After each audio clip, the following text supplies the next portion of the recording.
নমস্কার বন্ধুরা, আমি দেবযানী রান্নাঘরের ভিলেজ ফুটে আপনাদের সবাইকেই স্বাগত জানাই। আজকের রেসিপি ছাতু আর চিংড়ি মাছ। ছাতু শুনে নিশ্চয়ই অনেকে অবাক হলেন। অবাক হওয়ার কথাই তো আমি বলেছি, তার জন্যই তো আপনারা অবাক হবেন।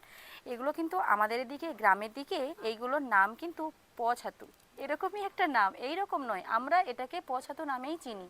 আদবে এটা কিন্তু এক ধরনের মাশরুম। এবার ঠিক বিভিন্ন রকমের দু ধরনের মাশরুম হয়। একটা মাশরুম কিন্তু সে গোল গোল একটু অন্যরকম হয়, এটাও এক ধরনের মাশরুম, তবে গ্রাম্য ভাষায় ছাতু। আর এই ছাতু দিয়ে চিংড়ি মাছ দিয়ে আজকের রেসিপি। যারা শহরাঞ্চলের বন্ধু, হঠাৎ করে এগুলো কিন্তু আপনারা পাবেন না, কিন্তু আমার যেসব গ্রামের দিকে বন্ধু রয়েছে তারা তো অবশ্যই এই ছাতু পাবেন। আর এখন বর্ষাকাল মানে চিংড়ি মাছ সব দিকে রয়েছে। আর এই চিংড়ি মাছ এই ছাতু দিয়ে এক অসাধারণ রেসিপি, যেটা দিয়ে আপনি গরম গরম ভাত এক থালা এক নিমিষেই খেয়ে ফেলতে পারবেন।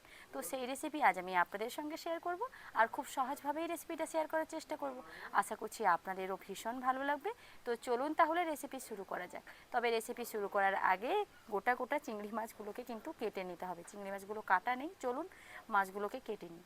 চিংড়ি মাছগুলো যাতে ঝটপট ছাড়ানো হয় তার জন্য কিছুটা লেবুর রস আমি চিংড়ি মাছের মধ্যে দিয়ে দিলাম। লেবু বলতে গিয়ে বলা হয়ে গেছে লবু।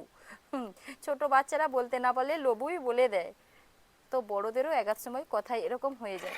লেবু রস দিয়ে দিয়েছি। এইবার মাছগুলোকে একটু এরকম করে নেব, তবে হ্যাঁ, ছাতুগুলোকে আমি আলাদা করে নিচ্ছি এবারে। ছাতু ছাতু যখন বারবার বলছি না, নিজেরই মনে হচ্ছে ছাতু মানে মুড়ির ছাতু, ছোলার ছাতু, বিভিন্ন রকম। না না, ওগুলো একেবারেই নয়, এটা হলো ছাতু। আর বেশ কয়েকটা কিন্তু ছাতু উঠেছিল, কিন্তু সব থেকে বড় ছাতুটা দেখতে ভীষণ ভালো লাগছে। এই যে দেখুন। আর এগুলো যখন সদ্য হয় না, এগুলো ঠিক কোথায় হয় বলুন তো? যেখানে যে জায়গাতে খড় রয়েছে, আর খড়টা যখন বৃষ্টির জল পেয়ে একটু পচা পচা ভাব হয়ে যাবে, খড়টা যখন একেবারে পচে যাবে, ঠিক ওই জায়গাতে এই ছাতুগুলো হয়ে থাকে। আর এই ছাতুকে আমার বাবু মাঝে মাঝে ছাতা বলে। ও মাঝে মাঝে বলে, মা দেখো ছোট ছোট ছাতা হয়েছে। তো চলুন এইবার চিংড়ি মাছগুলোকে কেটে নিচ্ছি। মাছগুলোকে ভালোভাবে ধুয়ে নিয়ে চলে এসেছি। আর ছাতুগুলোকে কিন্তু ঠিক কীভাবে রান্না করতে হয় আমি আপনাদের দেখেই, অনেকেই হয়তো ছাতুগুলো দেখেন, রান্না করতে জানেন না বলে রান্না করেন না। ছাতুগুলোকে কিন্তু জলের মধ্যে দিয়ে এইরকমভাবে চটকে চটকে ধুয়ে নিতে হবে। ঠিক এইরকমভাবে চটকে চটকে ধুয়ে নিলে এই যে দেখুন একটা খয়েরি রঙের মতন জল, এই জলটাকে কিন্তু বার করে দিতে হবে। তারপর হাতের মুঠোর মধ্যে এইরকম একেবারে জল নিংড়ে নিতে হবে। ঠিক এইরকমভাবে জল নিংড়ে চিংড়ি মাছের থালাতে রেখে দেবো। আর চিংড়ি মাছগুলো গোটা গোটা রয়েছে, আমি হাফ হাফ করে দেবো। যেহেতু আজকে চিংড়ি মাছটা অল্পই পড়েছে, তার জন্য বাজার থেকে আনলে হয়তো বেশি হতো, কিন্তু এই চিংড়ি মাছ আমাদের মাঠেই পড়েছে, তার জন্য অল্প হয়েছে আজকে, কিন্তু অল্প পড়েছে। তো ছোট ছোট করে কেটে দিলে কি হয় বলুন তো, সবগুলো বেশ সুন্দর গায়ে গায়ে মিশে যাবে। এবার যেটা করতে হবে, যেই কড়াইতে রান্না করব সেই কড়াইতে কিন্তু সব কিছু উপকরণ দিয়ে দেবো একের পর এক। প্রথমেই দিয়ে দিলাম ছাতু, দিয়ে দেবো কেটে রাখা চিংড়ি মাছ, পরিমাণ মতো লবণ, আদা কুচি, রসুন কুচি, পেঁয়াজ কুচি,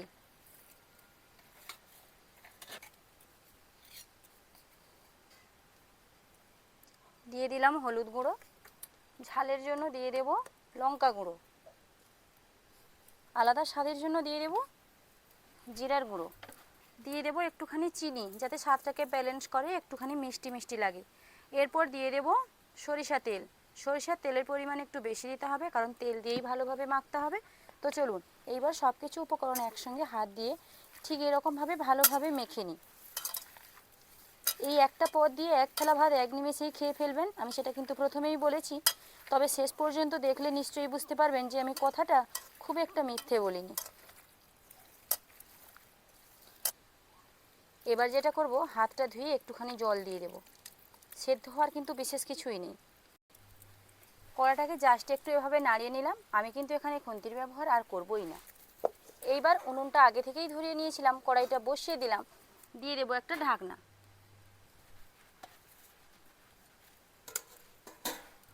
5 মিনিট এটা হওয়ার জন্য সময় দেব, 5 থেকে 6 মিনিট, খুব বেশি সময় এটা হতে লাগবে না।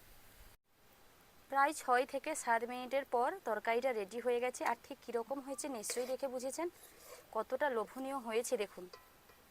জাস্ট এই একটুখানি তরকারি দিয়েই কিন্তু অনেকটা ভাত মেখে মেখে খাওয়া যাবে। এরকম প ছাতু যদি থাকে চিংড়ি মাছ দিয়ে, চিংড়ি মাছ কিন্তু বড়ই অল্প ছিল নিশ্চয়ই, সেটা আপনারা দেখেছেন। অল্প চিংড়ি মাছ হলেও রান্নাটাকে এরকমভাবে করলে না ভীষণ সুন্দর স্বাদের রান্না হয়। তাহলে দেখলেন তো বন্ধুরা, প ছাতু দিয়ে অসাধারণ রেসিপি কত সুন্দরভাবে হয়ে যায় আর সময়টা কত অল্প লাগে। একেবারে অল্প সময়ের মধ্যে জাস্ট মেখে নিয়ে বসিয়ে দিলেই কিন্তু ভীষণ সুন্দর একটা তরকারি রেডি হয়ে যায়। তো কারোর বাড়িতে যদি প ছাতু থাকে এরকমভাবে বানিয়ে ফেলবেন। আর এই রেসিপি আপনাদের ঠিক কীরকম লাগলো কমেন্ট করে জানাতে ভুলবেন না। দেখা হচ্ছে আবার নতুন কোনো রেসিপি নিয়ে। ততক্ষণ সুস্থ থাকুন, ভালো থাকুন। ভিডিওটা এখানে শেষ করছি, টাটা।